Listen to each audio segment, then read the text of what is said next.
Yeah, whenever you are ready. In 2007, Al Gore, the 45th Vice President of the United States and a prominent figure in the fight against global warming, stated in his speech, "The climate crisis is, by its nature, a global problem, and ultimately the solution must be global as well." Now, the best way and the only way to get other countries on board is for the U.S. as a nation to demonstrate real leadership. As the world's largest economy and greatest superpower, we are uniquely situated to tackle a problem of this magnitude. Now, in order to do so, we have to accept the claim that Sarah mentioned. That Sarah stated that the United States needs to establish the Cap and Trade system under the American Clean Energy and Security Act, otherwise known as ACES, in order to address climate change resulting from greenhouse gas emissions.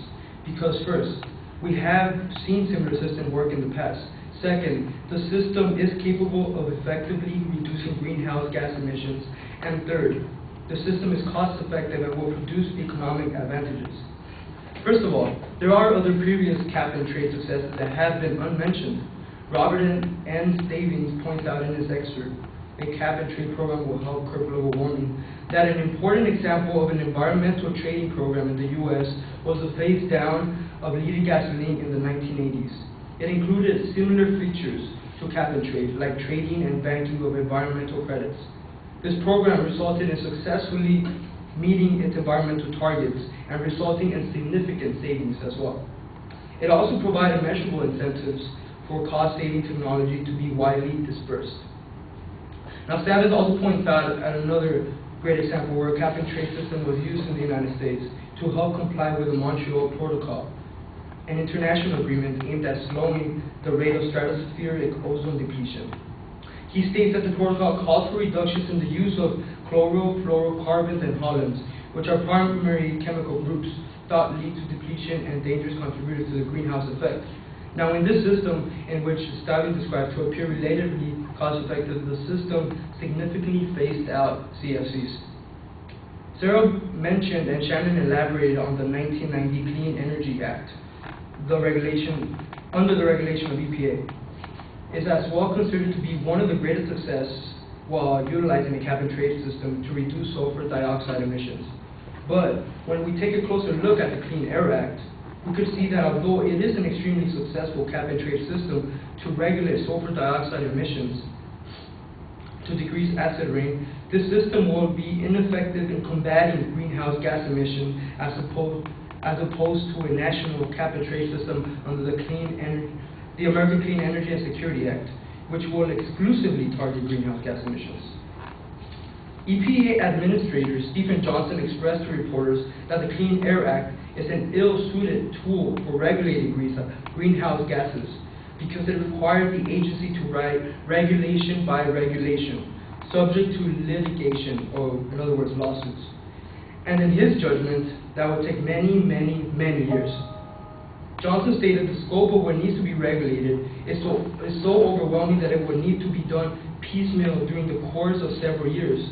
Furthermore, the EPA also expressed concerns that if they were to rush into a decision where they address greenhouse gas emissions under the Clean Air Act, that this decision, Johnson says, could ultimately cost millions of Americans their jobs by threatening energy supply and saddling domestic manufacturing with higher costs. According to Miles Young in a 2009 excerpt,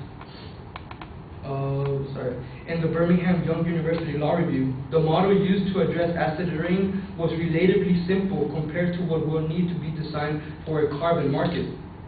So it can only serve as a reference point and not the model for a carbon emissions trading system.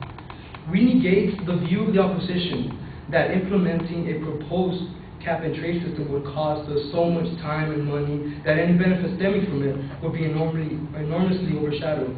If our nation adopts the American Clean Energy and Security Act of 2009, which would establish a federal cap and trade program, it would significantly reduce the amount of greenhouse emissions in a respective amount of time.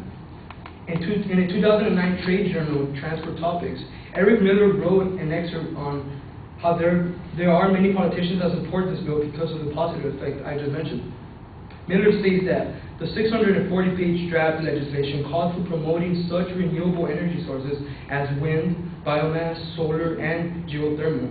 Under the proposal, by 2025, these alternative sources would total 25% of all electrical energy. It also would seek to lower carbon dioxide emissions by 20% below 2005 levels by 2020, and more than 80% by 2050 through a cap and trade system.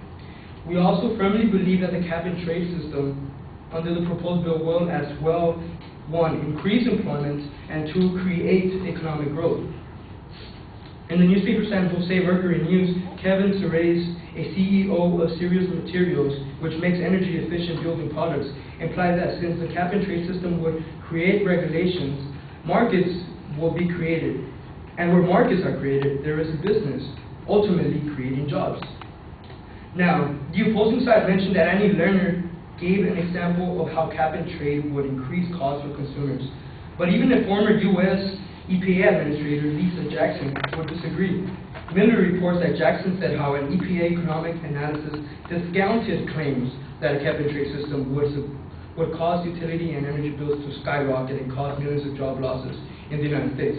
Furthermore, a trio of Obama administration cabinet level officials as well rejected claims that the carbon emissions cap and trade bill would result in large increases in consumer utility and fuel bills and massive U.S. job losses. In the 2009 Brigham Young University Law Review, Miles Young also elaborates on the economic growth and advantages the proposed bill could generate. For example, Young points out that the global carbon credit market has experienced tremendous growth. In the 2 years after the Kyoto Protocol, which Sarah mentioned previously, went into effect from 2005 to 2006, the global marketplace for carbon credits, which are a tradable unit of carbon under cap and trade system, reached an annual value of over $30 billion. Experts expect that this market will continue to grow. Its estimated value by the year 2020 is predicted to be $144 billion. US dollars. According to Young, cap and trade would also provide incentives for companies to innovate and develop new technology to reduce carbon emissions. It is true, as the opposition mentioned, that there is a possibility that the cap and trade system will allocate free allowances to those that need them, but under the American Clean Energy and Security Act, the emissions allowances may be sold in an auction, the proceeds of which can fund alternative energy projects. On the opposing side, selling the emission allowances seems to be negative because they state the only result of an offset program is an increase in greenhouse gases that shifts the emissions from one source to another.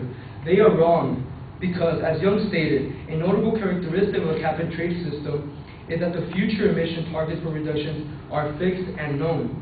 This emphasizes emissions reduction rather than economic stabilization.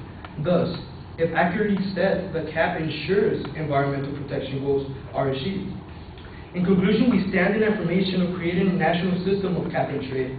Similar systems such as the Clean Air Act and the initiative to remove lead from gasoline have already been proven successful. Cap and trade will not only reduce greenhouse gas emissions more exponentially than wrapped up regulations, but also will stimulate the economy by creating jobs and spurring innovation while offsetting carbon emissions. Thank you.